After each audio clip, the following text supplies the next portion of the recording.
So without further ado, I would like to introduce our special guest for today. He is Representative John Raney. He is also a member of the House Transportation Committee, and he is a sixth-generation Texan, and he was elected in December of 2011, and he represents Bryan and College Station areas for his district. And he has served on the House Committee on Higher Education and the House Committee on Land and Resource Management. And he currently, like as I mentioned, he serves on transportation and on international relations and economic development. And maybe most importantly, for those that are on the call, Jeff Collins and Jim Russ and any of the other Aggie fans, he is chair of the Aggie Legislative Caucus. So with a whoop whoop, let's welcome Representative John Raney to our Legend Learn today. Thank you very much. I am pleased that you allowed me to be with you today. I also served on appropriations 3 terms, so I understand all this money situation that we have and how difficult it's going to be next session. Don't know where we're going to go, don't know how we're going to operate exactly, but we will be there, and we need the input from you and your organization to help us work on transportation needs. Before we start about that, I just would like to tell you several pieces of legislation that I'm probably going to introduce. The Wayfair division, as a retailer, it affected me, and actually it affects you too, because you get some retail sales tax dollars to transportation. As a small retailer, I have objections to the exemption of all retail sales under $500,000 on internet.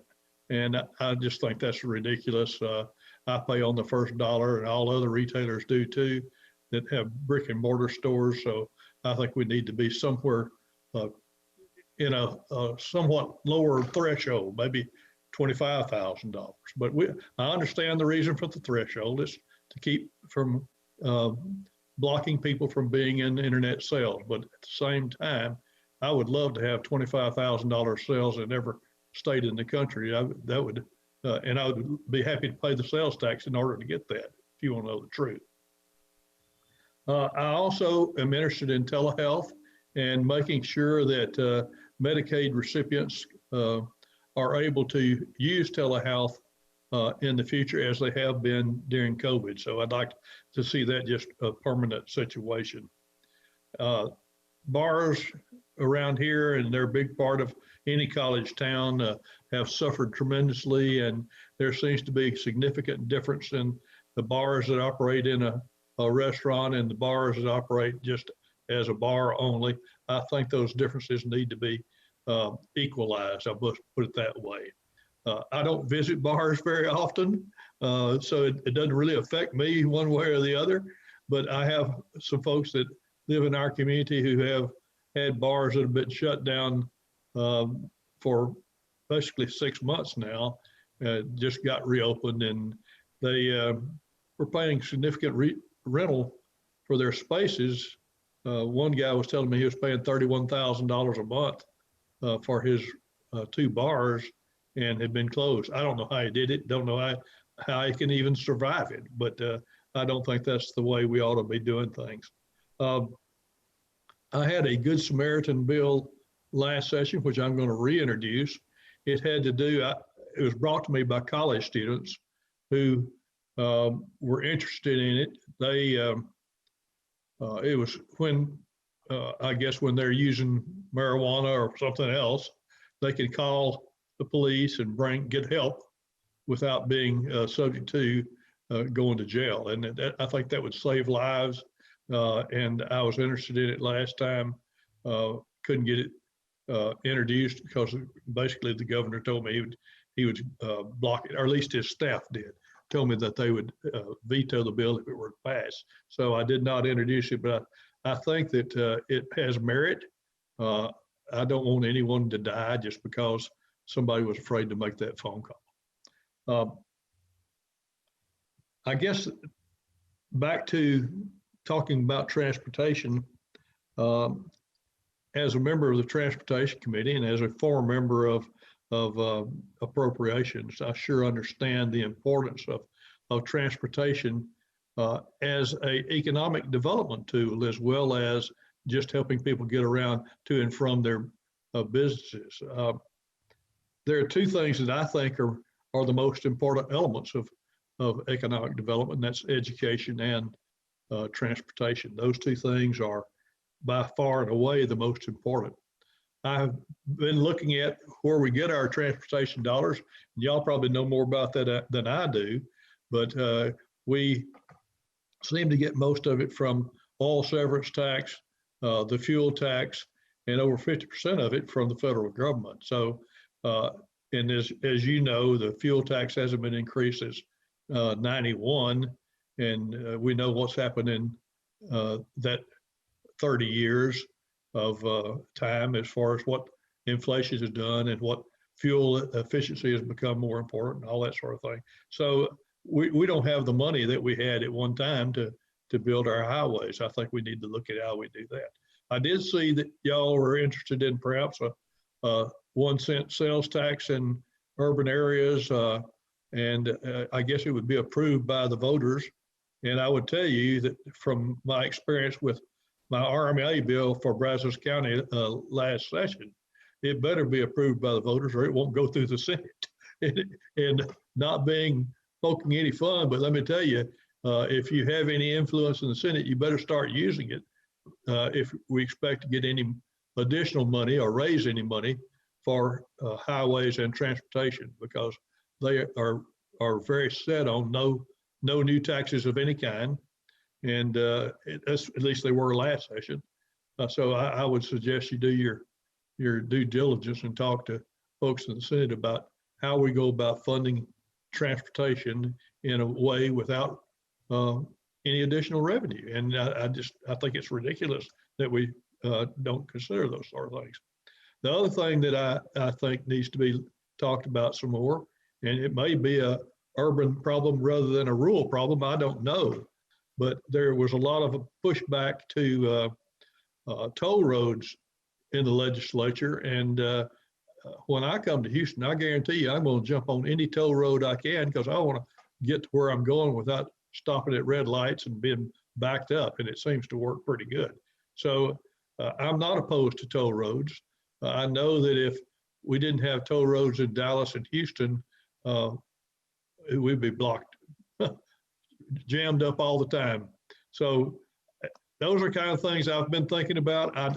I was told when I was a kid that I have 2 ears and 1 mouth, and that means I'm supposed to listen more than talk. So I'll be happy to answer any questions or that you might have that I know the answer to. If I don't, I'll tell you, and I'll sure look. But I do know that communication is the key to everything we do in our life, whether it be in marriage, whether it be in the legislature, or it be in my business.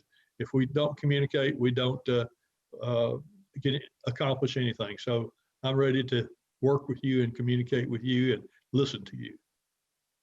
Well, thank you so much, Representative. That was a great overview. And I really appreciate you highlighting other issues other than transportation, because we really need to see and hear all the other things that are happening, especially now that we're all kind of even more isolated than ever before. It's good to know other things that are going to be talked about. We know there will be other things talked about. So I wanted to pitch it to our chairman, Mustafa Tamiz. I know he likes to offer usually the opening question and kind of frame the discussion. Mustafa, are you available? Yes, I am. It's wonderful to have you today, John. I appreciate you coming in your service. And I think that it's not often said, but your practical approach to things is incredibly valuable, especially right now when we go into COVID. This next session is a critical one. And you as a legislator not only appropriate the money at times from an appropriate standpoint, but you also look at, when certain large contracts in TxDOT and other places are actually the timelines of those contracts, because you're also balancing the cash flow of the state.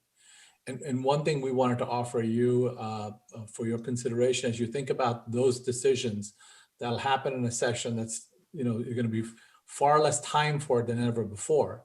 That every dollar that's invested in transportation gets anywhere between $3 and $6 in economic activity. And right now, as you've talked about, how the sales tax impacts you, the telehealth issues that you've suggested that are critical. This kind of thinking around transportation is also important, not just because we as people in the business want more business, but it's an economic driver. And so the first part of next year, it's going to be critical as we come out of COVID that Texas comes out booming. So we want, as you talk to your colleagues, to keep that in mind, that every dollar invested in transportation is $3 to $6 in economic activity. Well, thank you very much. And I appreciate that, because I know that anytime we spend money, it does roll around and expand. And I think that's important. I will point out something that I got today from the comptroller's office, which I thought was very good news. Sales tax revenue through September was up about 4.5%, maybe a little more, over 2019. So that indicates to me, at least to that point, of course, we're a month and a half, almost a month and a half past that, that we are beginning to have a pretty good recovery, and I hope that's true. I do know that I was thinking about my son-in-law who, well, it takes me about 3 minutes to get from my house to my bookstore. Not many people have that luxury. My son-in-law lives in Buda and drives downtown Austin, and it takes him at least 30 minutes and sometimes as much as an hour to make that move. So I know in the urban areas you have a problem. Hey, some people who live in further away from work here in Bryan College Station even are now having those 30-minute drives. We used to have what I called our 5-minute rush hour, but we don't have that anymore. University Drive and Texas Avenue back up. So we know that transportation is important in every community. I go over to my little farm over at Madisonville, and sometimes the Interstate 21 is backed up nearly to town from Interstate 45. So we know that these roads are highly used, and that as we grow in population, we're going to need some more help in developing our highway system. Thank you. I wanted to go back to your comment about the Senate and kind of the no new taxes comment. And I hear you, and we certainly know kind of what might be more politically viable than some other things. One of the things we're starting to see bills filed, right? November, what is it? 9th, Monday was the official kickoff. And so they're starting to come in. There's been a few that are already transportation related that have come in. One of them, Representative Ken King, he had a bill last session that dealt with assessing a fee for electric vehicles, so alternatively fueled vehicles. And that's an example of what could be considered a new fee, right? A new tax, a new fee. But you say, okay, well, but they're using infrastructure and they're not paying into the gas tax. So can you share your thoughts on that topic? Well, I'll vote for his bill. I think that makes perfectly good sense. As more and more electric vehicles get on the road, they're still wearing out the roads. They need to pay something to help maintain them, if not build new highways. So I'll support Ken's bill. I have thought about that for a number of years. Maybe it's just an increase in, and I don't know what his bill does, I don't remember, but it may be just a fee increase at registration, and that's fine. I don't care how we do it. And I think it should happen. I don't know, again, I don't know what the Senate will do. I don't mean to be ugly, but the no new taxes situation is real concerning when you consider the economic benefits of having better roads, to me. Right. Yeah, agreed. I think for that legislation, it'll be interesting. Last year, there were a couple of different versions. We had one that we worked with Mondo Martinez on that was a little bit different. I think people agree that it needs to be done, but then kind of the how and the what and all the pieces of it, and how we collect the money can be tricky. But this is, we're trying to get a lot done in an hour. So Mustafa has already challenged and said, can you co-sponsor with Representative Ken King? He wants me to ask if you can co-sponsor that bill. Absolutely be happy to. Ken's a good friend, and I'd be happy to co-sponsor with him on that. Very good. Your leadership, just not just in the transportation, but as an appropriator, it becomes really meaningful to have you co-sponsor bills like this. So it would be really wonderful to see that. I'd be happy to, and I'm not on appropriations now, but that experience sure helps when you go down the road, knowing where those dollars go and how they get there. And 3 years worth of, or 3 sessions of serving on that, I think was invaluable experience, and I plan on using it. Well, and speaking of, committee assignments and where we sit now and kind of looking ahead, right? So we do recognize that things could shuffle a bit as we march, towards a new speaker. And so we know that expertise in the past is going to come in handy when those conversations start, in early January, and committees are assigned with a new speaker. And so we look forward to seeing how all of that plays out. And I don't know if you have any comments on the speaker race from your lens. Well, it is what it is. I thought we were going to do it a little differently than that. I had supported Trent Ashby originally, and as it came down to, he didn't have the votes to get there. So we're going to be working with Dade. Dade's a good guy, and I'm sure it'll work out fine. I don't know Dade as well as I know Trent. That's why I supported Trent. But I'll get to know Dade, and we'll work well together. I think he's a fair man. Very, very good. Very good. That's what we've heard so far. I also want to go back and talk about some of the bills that have been filed already for transportation. Representative Ray Lopez out of San Antonio has introduced legislation aimed at indexing the gas tax and even looking at increasing. I know that's a hard topic, but you even mentioned that it's not been touched since the 90s. There's been 2 different kind of viewpoints on this. One is we look at it and we say, okay, yes, we have to at least index it. The other conversation is, well, goodness, we have to step back and do a complete look and overhaul at just how we're financing transportation through the gas tax, period. Because many feel that it is a dinosaur kind of way of funding transportation at this point. So where do you fall on that spectrum? I don't know that this is a dinosaur, but it probably should have been indexed a long time ago. Right. And we probably wouldn't be in this discussion right now if we'd have indexed it. I do not oppose a fuel tax increase because I know where that money is going to go. And for when a quarter of it's going to go to education, and we have problems funding education, and we'll have problems funding it next session because of the lack of money, makes some sense to me, and at the same time improve our transportation fund. There's, I think we rank something like 29th or 30th in the amount of sales tax that we charge on a gallon of gas.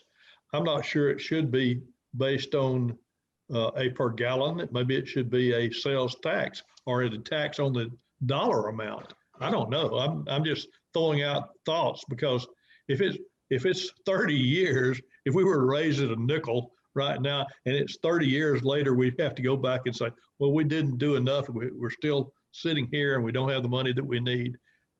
Perhaps it needs to be indexed. Yes, I would sure look at that and consider it. But again, I'm just saying, we're going to have to have a lot of help in the Senate to get anything done.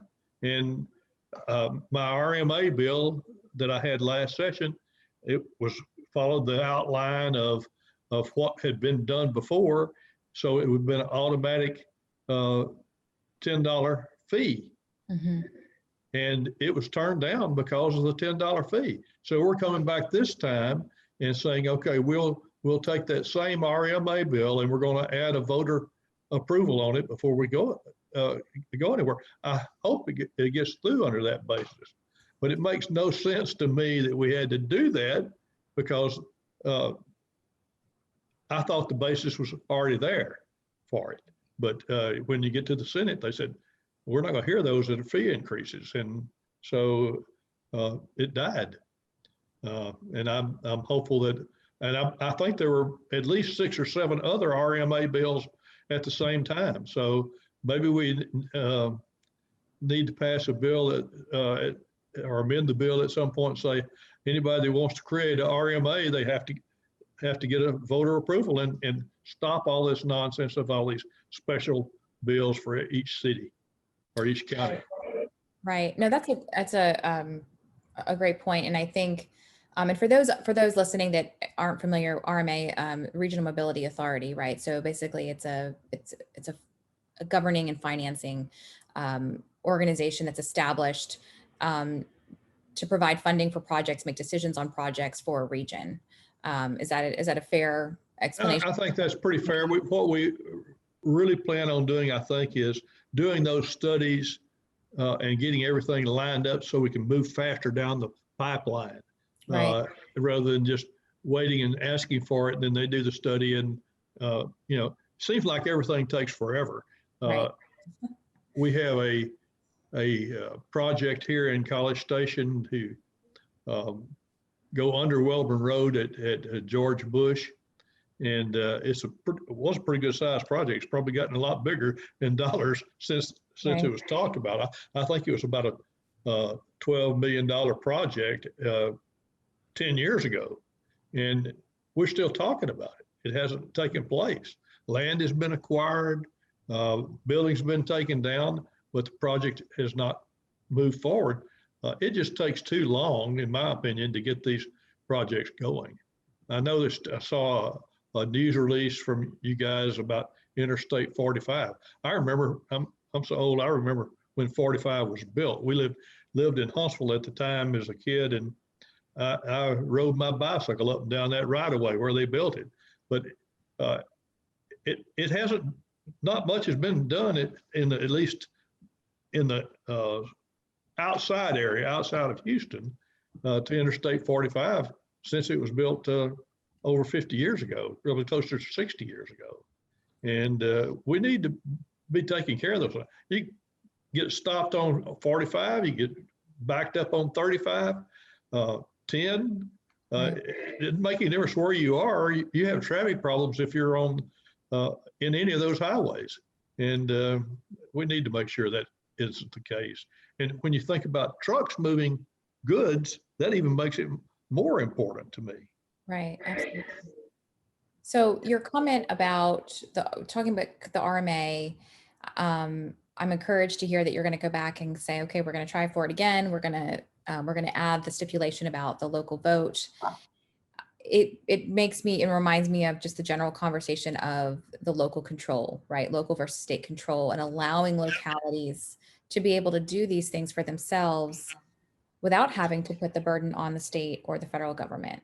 And it seems as if it would be pretty, that would be a pretty easy decision to make or approval to give, but it's been a really hard fight at the state level. So can you, since you are a state official that is trying to get something very local, can you give your viewpoint on that issue? Because it really plays into local gas tax, local vehicle registration fee, the sales tax thing, all things that you could absolutely have a voter approval for, but we can't even get to that point right now. So can you share how you view that? Well, again, I'm in favor of local control. I was one of those guys who probably got in a little trouble because we didn't like the Senate bill that said we can't use government money to lobby. And what it looked like to me at the time it was taking place was it had been amended so many times that the large counties who had funds to have their own inside lobbyist were going to have advantage over us rural guys who didn't have any ability or to hire a person in the local government to represent us in Austin. It made no sense to me at all. It still makes no sense because I, as a retailer, when I was not in Austin as a member of the legislature, depended on Texas Retailers Association to keep me informed of the legislation that was either going to help or hurt me. I think cities, counties, and school districts need to have that ability. And I think that's part of local control. They need to know what's going on in Austin on a regular basis and not sit and wait for something to happen that is bad. And my thought is there's two things that happen with legislation. It's good for somebody and it's bad for somebody else. So let's be careful with what we do. Right.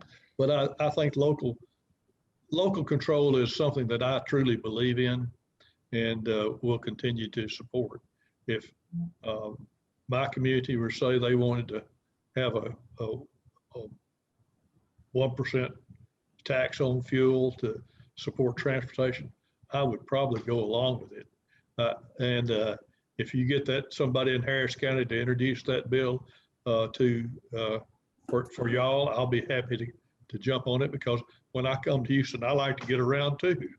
So I'm just saying that I understand that we can't continue the same road of having no new money for transportation and also say, well, you can't build any more toll roads. That just doesn't make any sense at all to me. We have to have, if it weren't for your toll roads, I probably wouldn't come to Houston. Well, I think that's a good quote. It's fine. I just think it's very difficult to get around, and the toll roads make it so nice. Right. Well, so AJ Wadaki with Parsons is on and was going to ask you about your feelings on tolls. And I think from the beginning and then just now, I think we know that you are very supportive of putting that back or keeping that in the toolbox for TxDOT. Absolutely. Yeah. Absolutely. Thank you for that. So did you want to add something? I'm sorry. Well, I was thinking about toll roads, and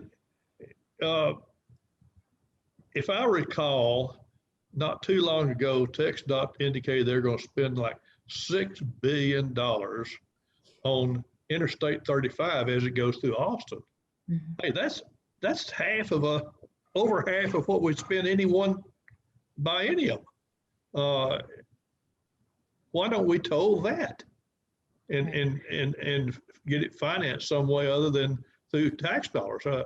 All that's happened. I mean, they're going to take that amount of money out of the well, and there's going to be a lot of places that are going to suffer because of Austin needing that kind of money. And I'm not saying they don't need to do something on Interstate 35. Right. I just think that maybe we need to look at another way of doing it in order to make sure we have some money for some other roads too. Right. Yeah. It frees up more money for other things. Yes.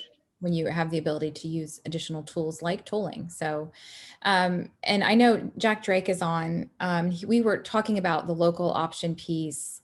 I'm not sure if you're familiar with Oklahoma City and some of the things that they've been able to do as a result of having some flexibility on their sales tax. But Jack, did you want to follow up on that comment? I do. Okay. Representative Rainey, you are as refreshing as this fountain on my patio. Yeah, I like that. I've been there. That's pretty good. Yeah, and if you look really closely, there are people that ventured out on the rocks in almost to the middle of this Victoria Falls. Stunning photograph, as close as I could get. When you run for governor, you have my vote. You speak, sir, to the heart of TAG. I mean that sincerely. And Andrea French and I have knowledge of Oklahoma City. Andrea, because she worked in the city, supporting the Chamber of Commerce and the business community a few years back, and I, because it's my hometown. What's that have to do with this conversation? It is, sir, that about 30 years ago, a major employer that would have brought several thousand jobs to the city offered the city an opportunity, but the city did not get it. It went to another location, another city. And this industry was allowed, in fact, sent families to Oklahoma City for a few weeks to experience it. And their report was, Representative, that it was hard to get around, wasn't that clean, schools may not have been that good, entertainment was lacking. There were a number of things that had to do with the economy and whether Oklahoma City was going to be stagnant or grow, and mobility was a big part of that. The big part of the decision for the company not to locate there. The business community came together with the city council and the mayor and put forth for the voters to decide a plan. 5 years, add 1 cent to the sales tax for that 5 years. And here is what specifically we will do with those funds. They got the vote. The very conservative city of Oklahoma City approved it. And that was the first of 3 extensions, or maybe is it 2 extensions, Andrea? 4 now extensions, the original and 3 more, or maybe 4 more, which have continued to fund programs that have transformed that city in significant ways.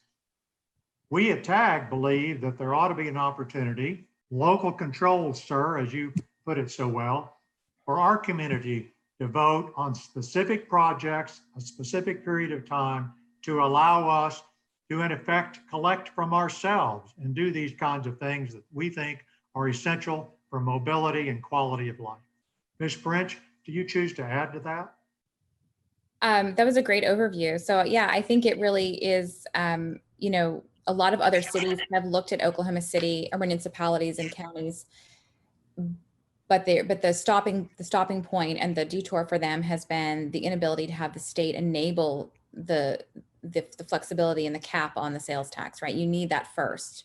And then you can say, okay, now that we have that flexibility, we can now ask the voters locally to opt into that penny or whatever the amount is to fund this list of projects. And so it's not, I mean, it's different than the RMA, right? But it's not the concept is very similar. And so, but it's one of those things that really, it requires that enabling legislation at the state that you have said yourself, Representative Rainey, that was the challenge. So, well, let me ask you a question, because I think it's important. Instead of going back with local bills for the 5 or 6, however many they are, major metropolitan areas of the state, why don't we just do something that would allow any county or metropolitan area to do the same thing, and with voter approval, and take one bill rather than 5 or 6 similar bills? right. What would that sound like to y'all? Agreed. And we had started those conversations last session, in tandem with our, because we had about, you know, we had 3 priorities. And so one of them was the electric vehicle conversation. The other one was the sales tax conversation. And then in some conversations too, it's been, well, goodness, can't we just exempt, you know, metro agencies and transit agencies for sales tax so that they can have a broader base to reach some of the more rural areas? I mean, those have been conversations too. Isn't there any wiggle room? But a broad sweeping enabling of relaxing that cap has been a huge challenge. So, you know, I think I agree with you. I agree with you. And so maybe there needs to be some more conversation about that. Well, I would be happy to entertain it. I think that, frankly, I'm on transportation now. I would not, it wouldn't bother me to carry that kind of legislation, but I think someone from a metropolitan area introducing it and me joining them would be maybe a better idea. It doesn't bother me. I'm old. I don't worry about things except how my kids are going to get around, how this economy is going to be, how they're going to get educated.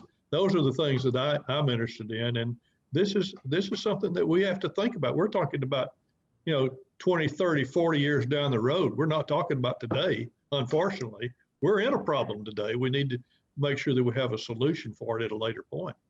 Right. Well, we certainly look forward to continuing that conversation. I think there's definitely some room for additional thoughts and ideas. So thank you. I don't even mind working with the Democrat.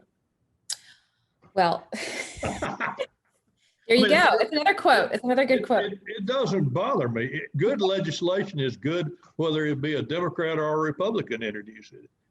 Let's try to get away from these labels when we get to Austin and just work on what we believe to be good legislation.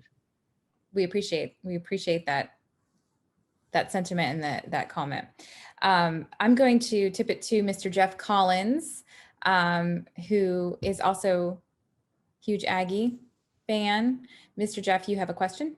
I'm here. I do. Representative, thank you for joining us today very much.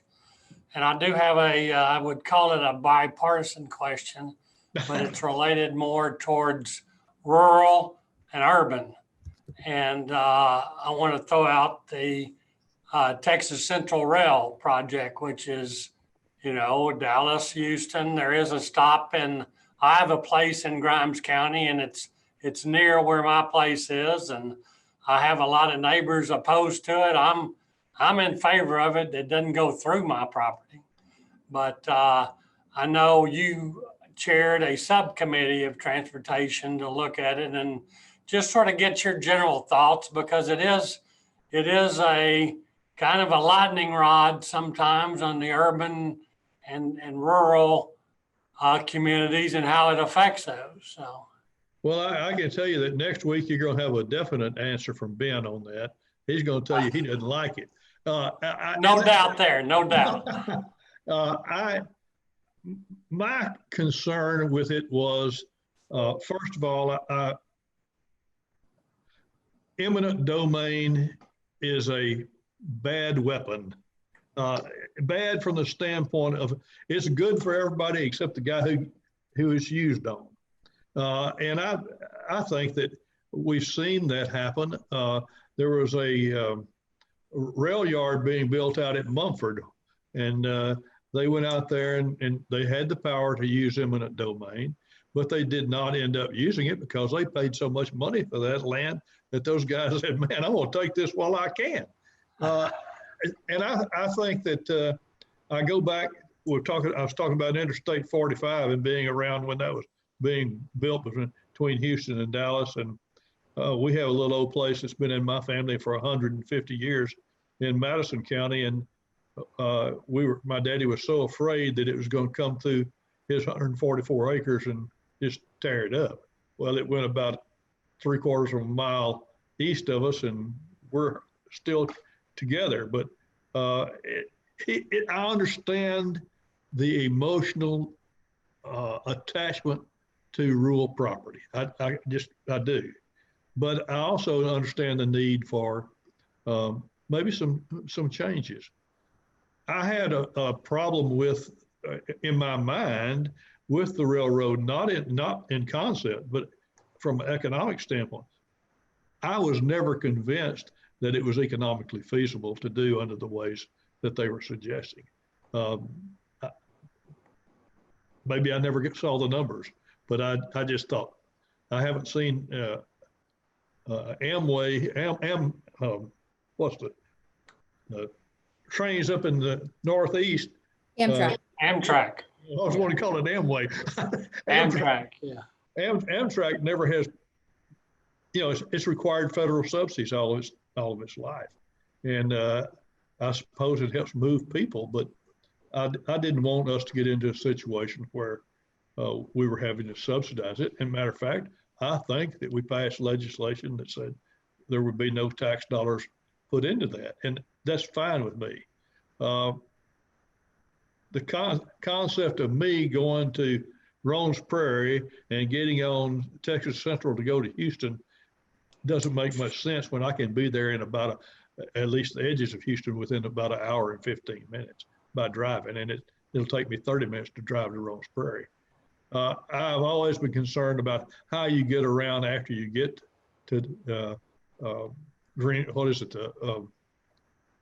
mall there on 290. Right, yeah. And what you do when you get to south part of Dallas. Yeah. There you go. What you do after you get there, and that's just been a concern. I don't have a problem with the concept. I need to learn more about how it's going to interact with other things. If I have to ride it to Dallas and then call one of those cars to come get me, I don't know that I've saved a lot of time. So I don't know what I would do. And I don't know what the exact price. They were talking about $40. That doesn't sound unreasonable to me. It probably cost me $40 in gas to get up there in my truck.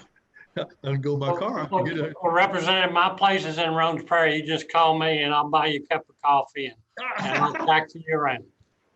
well, I'll be happy to do that. Or where is your place over there? Is it? It's in between Rones Prairie and Shiro, just Oh, right down okay. the road, right off 30. All right, that's good. Yeah. My mother went to school in Shiro when she Oh, was a really? kid, and Singleton. Yeah. Well, we're excited. We're getting a donut shop, so it's a All big deal right. in Shiro. That's great.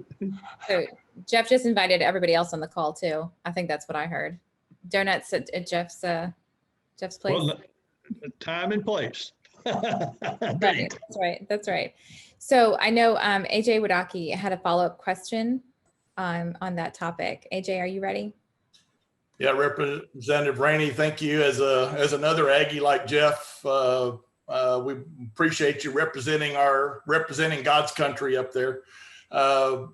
Question I had is related to the high-speed rail and the use of eminent domain. Another kind of thing that, a lot of people say that, well, eminent domain, the property owner gets a fair value for their property, but something that is not evident in the whole eminent domain process is that, when you're going through eminent domain, you're required to, well, in most cases, unless you're your own attorney, you've got to hire an attorney and they're going to take anywhere from 25 to 30% of whatever they get for you in the condemnation process. And then you're going to be, whatever money you make on that property, you're going to get taxed on the full value, including what you paid to the attorney. So, no matter what you get, you're going to come up a loser on the deal, even if you do get fair market value for it.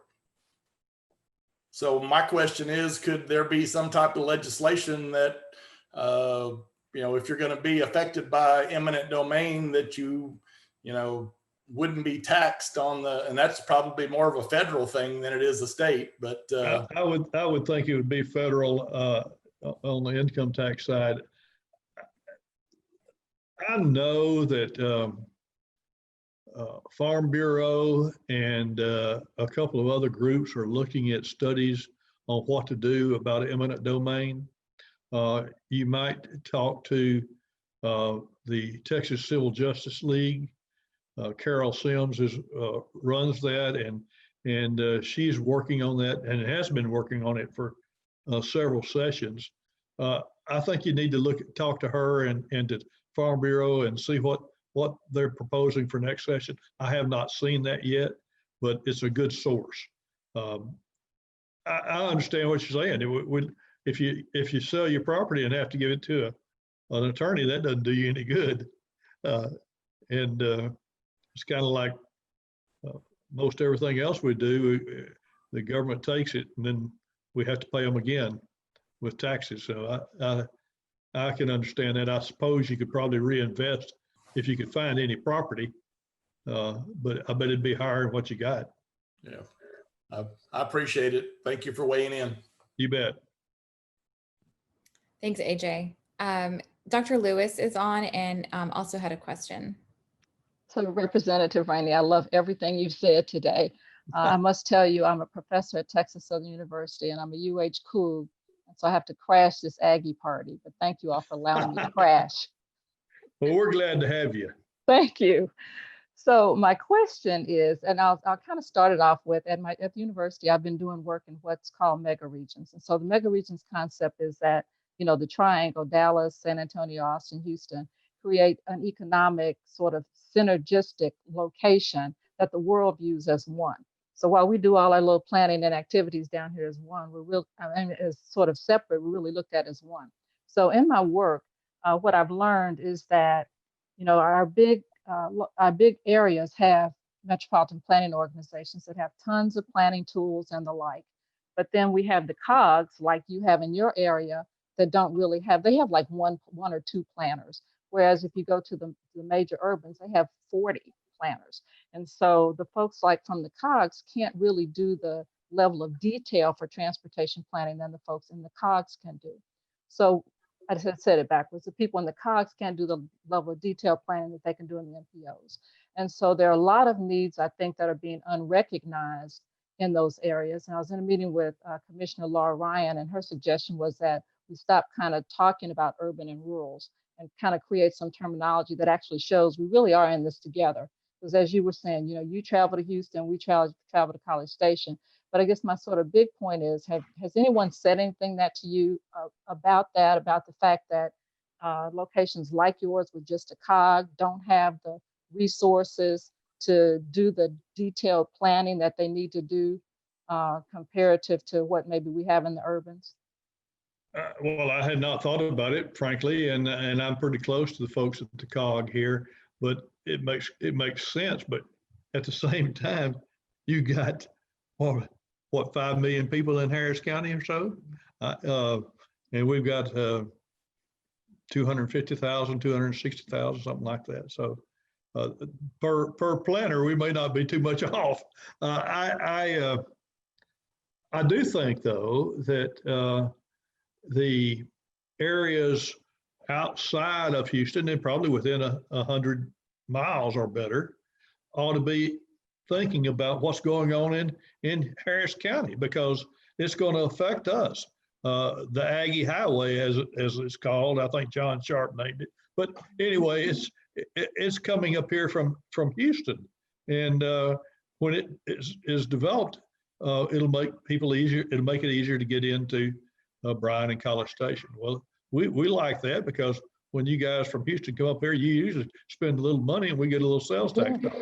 So we like that. So might I do a follow-up? Sure. Okay, good, thank you. So what's happened is, as we've tried to meet with those folks, a lot of times they don't even have travel budget so that we can, now that we're doing Zoom, it doesn't matter. But, a few years ago, we used to try to meet in concert. They had to buddy up to try to even get to meetings with us in the middle. We tried to meet in Wyandotte. It was difficult for them to even get to Wyandotte. So whereas it's, as you said, there's this magnitude difference in the type and level of that goes on, their resources are,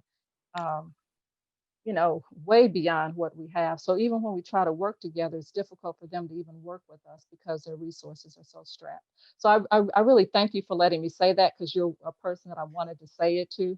So I appreciate having the opportunity to say what I've observed kind of down here, grassrootsy. Well, I think that's why we've worked hard on trying to get our RMA for that very reason, because we're short on funds to do some of the things we need to do. And I think it's, is it Interstate 14? Is that right? The new interstate that's coming through from following basically Highway 190 down toward Beaumont. Important that we get that done, but how do we promote it? And we need to be promoting it. And it'll be 30 years before it gets done, I'm sure. It's just, that's the way things work in highway construction. Unfortunately, I think that we need an ability to get projects approved and funded in a quicker manner in order to have good economic development and be able to solve these traffic problems we have. Thank you. I appreciate the opportunity to drop that seed. Thank you. Thank you, Dr. Lewis. I wanted to close the conversation or towards the end of our discussion and talk a little bit about safety. I know one of the interim charges for the House Transportation Committee was to look at ideas and policies surrounding safety, whether it's Vision Zero or End the Streak, right? There's a lot of different initiatives and campaigns. And there's already been bills that have been introduced for this session. Some of them are repeat ones for reducing speed limits in residential areas. So your thoughts on ways that we can thread safety through our policies for this session, and any ideas that you're hearing? Well, I'm not in favor of introducing bills that demand particular speed limits in any area, as any city municipality. I think that's the city government's responsibility. And if they need to reduce it, they need to take action. For us to go and say, well, in a community, we're going to only have 25-mile-an-hour speed limit. Well, that's ridiculous, because everybody's not the same. And there could be some streets that need 25 miles an hour and some that need 40. So let's let you guys make those decisions locally and leave us out of it. I just, again, I think local control is a whole lot better. And if there's a problem, local people will go get it solved. We only meet, as you know, 140 days every other year. We create a problem. It's a whole lot harder to undo it than it is if the local community creates a problem. So let's leave it at the local level. Speaking of local, I know Mayor Zimmerman was on. I'm not sure if he still is. If you are Mayor, can you let us know? He might have had to jump off. I was going to ask him about that. I'm not certain. I don't know that all localities have that ability to do that. And I know, like for City of Houston, I think that the planning and the Public Works Department, that not so much for the residential piece, but just for the city streets in general, I think having the ability to make that decision, I'm pretty sure that they're currently limited. Well, maybe we need to change that. I think it would be a good bill to put in place that local communities have control of those speed limits in their areas. I don't know exactly how you would word it, but I don't think that we need to be telling that Farm Road 36 as it goes through Caldwell needs to be 50 miles an hour. You know, Right. I don't know. I think it may be a combination of agreement between TxDOT and the community. Right. No, I'm going to follow up with you on that because I know that there's, Representative Silly Israel has I think it's more of a residential focus for speed limit reduction. But I know that the City of Houston, they are very focused on it for a lot of reasons, right? There's a lot of cost issues involved with some of the accidents that have happened, not to mention the fatalities and things like that. So I will push my friends out at Texas Transportation Institute to on their studies on safety. I think they're a good resource and do good studies out there. I'm real happy with Greg Winfrey and all those folks out there. I've known them a long time, and it's a wonderful resource that is basically worldwide. So let's use them if we can. Right, absolutely. I think Jack may have another question. I wasn't able to understand his question in the chat box. Representative Rainey, as we begin to close out and express our appreciation, I want to ask, where is your bookstore and do you have a specialization?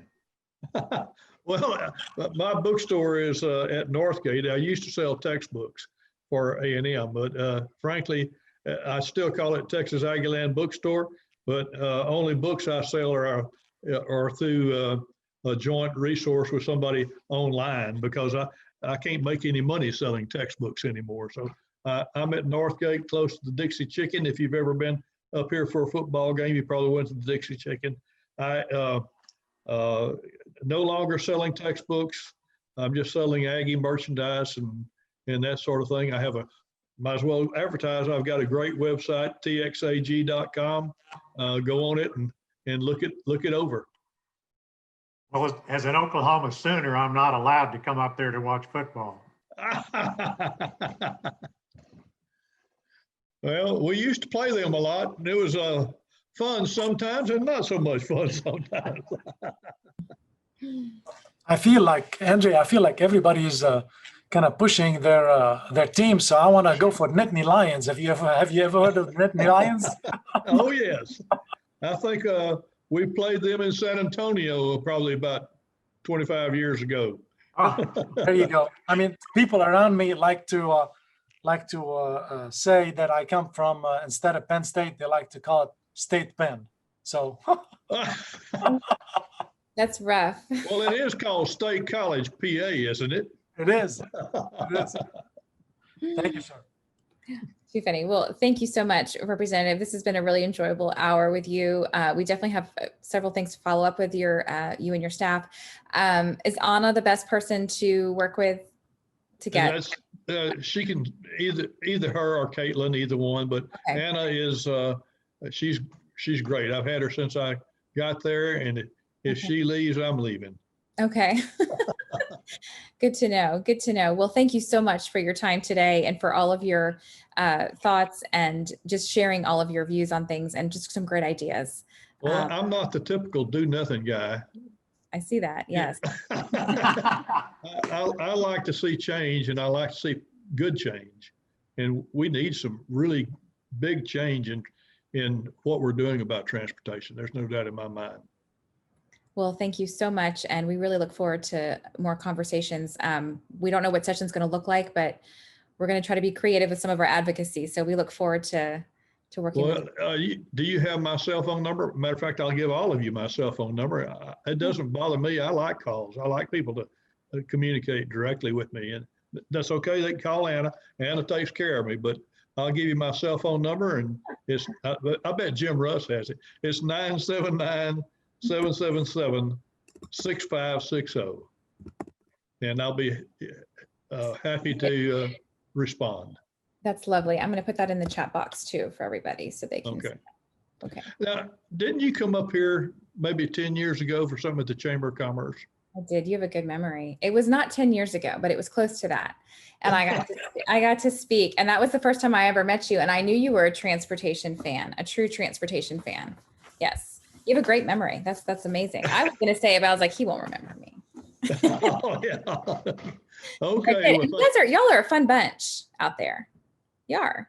We got a great community. It's works hard, it plays hard, and we don't take ourselves so seriously. I want to tell you, I get up every morning, I put my pants on the same way I did before I was a state representative. And I think that that's important to remember. I'm there to serve, not to be served.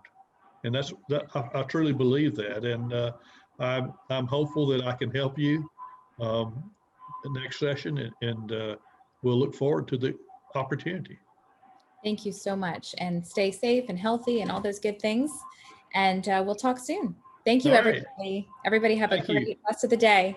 Thank you. Thank you. Thanks, Representative Rainey. You bet.